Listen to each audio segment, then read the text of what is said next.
سڵاتان لەبێت و ئەم کاتتان باش بینەرانی خۆشەویستی تەلەڤیزیۆنی کۆمەڵە بە یارمەتی هاوڕێیانی هاوکارم لەگەڵتانم بۆ پێشکەشکردنی گەشتی هەواڵەکانی ڕۆژی پێنجشەممە سەرەتا سەردێڕی گرنگترین هەواڵەکان.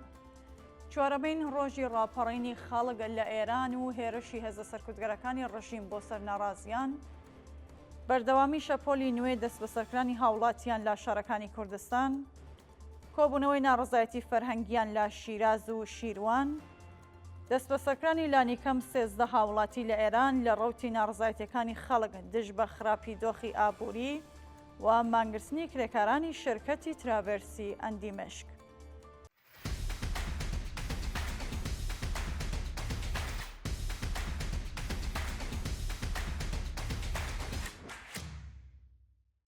چوارەمین ڕۆژی ڕاپەڕینی خەڵک لە ئێران و هێرشی هێزە سەرکوتگەرەکانی ڕژیم بۆ سەر ناڕازیان.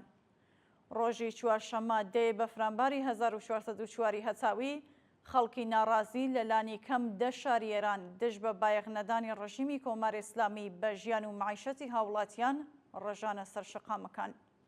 بە پێوەبێنانێ بەدەستی ناوەندی هەواڵی کۆمەڵە گەیشتوون، ناڕازیان لە شارەکانی هەمەدان، تاران، خوڕەماوە، کوهدەشت، فەسا، کرماشان، درود، ئەلیگودەرز، ڕامهۆرمۆز، ڕەشت، گەناوە، بابۆل، یاسووج و چەندین شار و شارۆچکەی دیکە ئێران ڕژانە سەر شەقامەکان و بەوتنەوەی دروشم دژ بە دەسەڵاتی جەنایەتکاری ڕژیمی کۆماری ئیسلامی خوازیاری هەڵوەشانەوەی ئەو ڕژیمە بوون.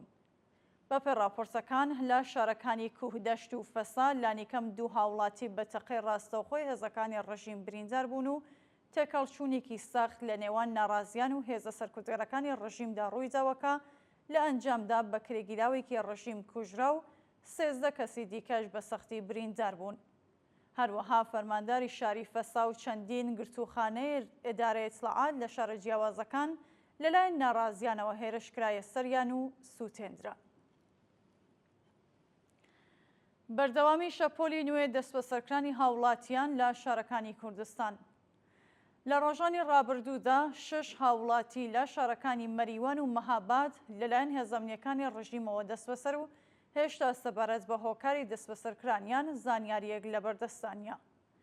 بەپێ راپۆرتەکان ڕۆژی سێشەممە نۆی بەفرامبار یاعقوب مەبزوولە خەڵکی شاری مەهاباد بە هێرشی هێزەکانی ئیدارەی ئیسلاحاتی ڕژیم بۆ سەر ماڵەکەی بەبێ بەڵگەی قەزایی و بە توندوتیژیەوە دەست بەسەر و ڕەوانەی گرتوخانەکانیەوە ناوەندەکراوە. هەروەها 2 هاوڵاتی خەڵکی شاری مەریوان بە ناوەکانی ڕامین، سەیاحیان و عەتام مۆرادی هاوکات لەگەڵ 3 هاوڵاتی دیکە بە ناوەکانی ڕەفیق، حاتەم و زانکۆ پاشناو نادیار لەلایەن هێزەمنیەکانەوە دەست بەسەر و هێشتا چارەنووسیان دیار نییە. بەردەوامی دەست بەسەرکردن و ناڕوونی چارەنووسی ئۆمێد باقری لە گرتوخانەکانی ئیتلاعات. بەپێ راپۆرتەکان ئۆمێد باقری هاوڵاتی خەڵکی شاری شاباد سەر بە پارێزگای کرماشان سەرەڕای تێپەڕبوونی 17 ڕۆژ لە دەست بەسەرکردنی هێشتا چارەنووسی دیار نییە. ناوبراو ڕێکەوتی 23 سەرماوەزی ئەمساڵ لە جادەی نێوان شارەکانی کرماشان و پاوە لەلایەن هێزەکانی ئیدارەی ئیسلاحاتی ڕژیمەوە دەست بەسەر و ڕەوانەی گرتوخانەکانیەوە ناوەندەکرا. شانی باستە سەرەڕای بەدواداچوونی بنەماڵەی ئەو چالاکوانە لەسەر دۆخی تەندروستی و شوێنی ڕاگررتنی تا کاتی داڕشنی ئەم هەواڵە سەبارەت بە ئەو دەست بەسەرکراوە زانیاریەک لەبەردەستانیە. گواستنەوەی هێرش زەندی ناوەگەران بۆ گرتوخانەی ئیتلاعاتی شاری سنە. ڕۆژی چوارشەممە دەی بەفرامبار هێرش زەندی ناوگەران چالاکی مەدەنی خەڵکی شاری سنە کە بە مەبەستی تێپەڕاندنی ماوەی بەندکرانەکەی دەست بەسەر و ڕەوانەی بەندیخانەی ناوەندی ئەو شارەکرا بوو بە مەبەستی دەستپێکردنی ڕەهەندێکی نوێ لێپرسینەوە ڕەوانەی گرتوخانەی ئیتلاعات کرا.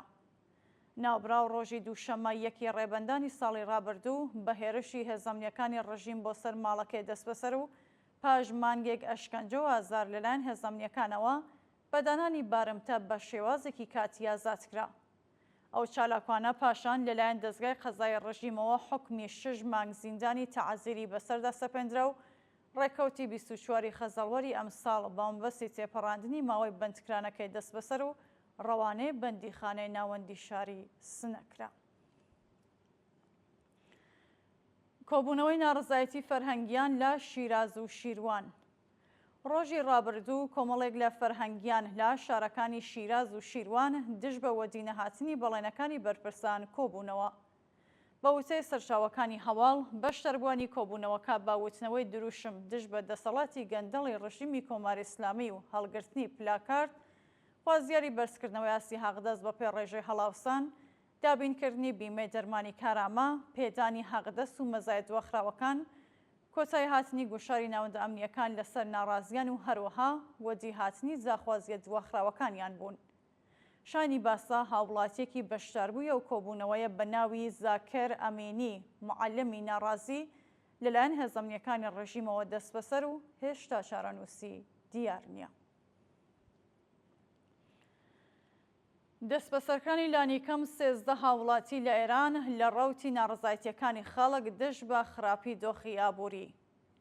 بەپێ راپۆرتی گەیشتوو لە ڕەوتی ناڕزایەتیەکانی خەڵک دژ بە خراپی دۆخی ژیان و معیشەت لە ئێران ڕۆژی ڕابردوو لانیکەم 13 هاوڵاتی لە شارە جیاوازەکان دەست بەسەر کراون.